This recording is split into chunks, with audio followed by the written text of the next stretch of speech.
यह कहानी महाभारत की है और अर्जुन के सहित उनके सारे भाई यहाँ पर बैठे हुए थे। ये भी बहुत अमीर राजा घर के थे और यहाँ पर दाव खेल रहे थे सब।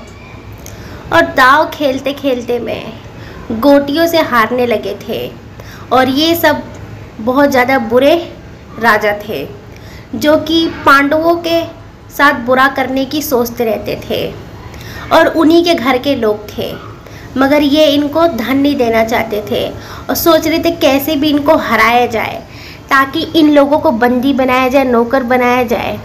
और इनकी वाइफ से भी बहुत ज़्यादा जलते थे। और यहाँ पे मामा शकुनी भी बहुत बुरे थे और अर्जुन और उनके जितने भाई थे ये सब हार जाते हैं हर चीज़। और बहुत ज़्यादा उस दिन दुखदाई इनके लिए था।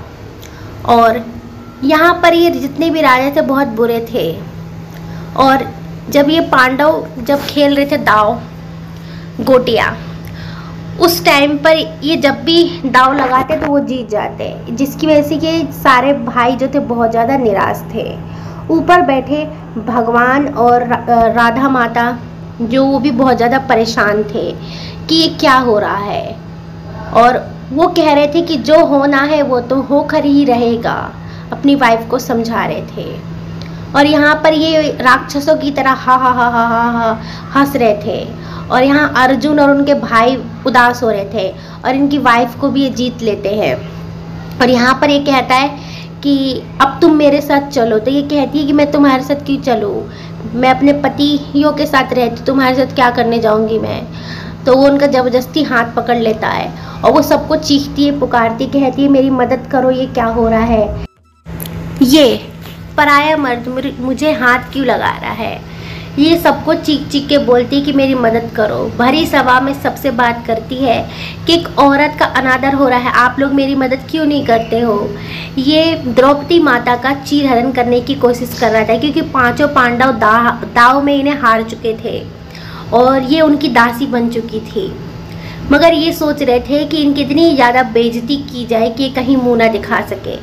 और यहाँ पर यहाँ के मेन राजा जो अंधे थे उनसे बोल रही थी कि राजा जी मेरी मदद कीजिए, मगर कोई भी नहीं इस बात को सुन रहा था। सबको बुरा लग रहा था बहुत ही। इनके सारे पति भी उदास थे, मगर पहले जो बोला जाता था, वचन दिया जाता, वही होता था। इसीलिए वो अपने वचन की वजह से इनकी कोई मदद कोई नहीं कर रहा था।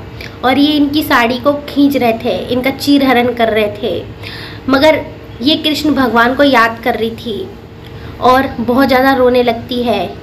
और जब उसके पास कुछ नहीं बचता है किसी से हेल्प मांगने का, तो कृष्ण भगवान को पुकारने लगती है और कृष्ण भगवान का गुणगान करने लगती है और बोलती है कि कृष्ण भगवान मेरी मदद कीजिए, मेरा चीरहरण हो रहा है। और उनका नाम लेती है और नाम लेते लेते कृष्ण भगवान वहाँ पर आ जाते हैं। और जितना ज़्यादा उनका साड़ी खुलता उतना ही ज़्यादा वो लंबा होते जाता। और वो व्यक्ति जितना साड़ी खोलता उतना ही ज़्यादा वो बड़ा होते जाता। और वो कमीना राक्षस की तरह हरकतें कर रहा था, मतलब वो बहुत ज़्यादा कमीना था। और वो खोलते जा रहा था मगर साड़ी तो खुल ही नहीं रही थी। मतलब जो उसकी मनोकामना गंदी नियत थी वो पूरी नहीं होती है। श्री कृष्ण भगवान साड़ी को बड़ा करते जा रहे थे, बड़ा करते जा रहे थे। और इतना ज़्यादा लंबा साड़ी हो जाता है कि वहाँ के लोग भी हैरान हो जाते हैं कि साड़ी तो छोटी होती इतनी बड़ी कैसे हो गई।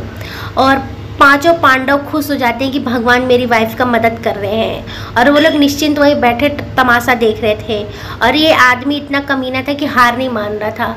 इसकी साड़ी खोलते खोलते में इसका सांस फूलने लगा था और ये थकने लगा था, मगर ये कोशिश कर रहा था।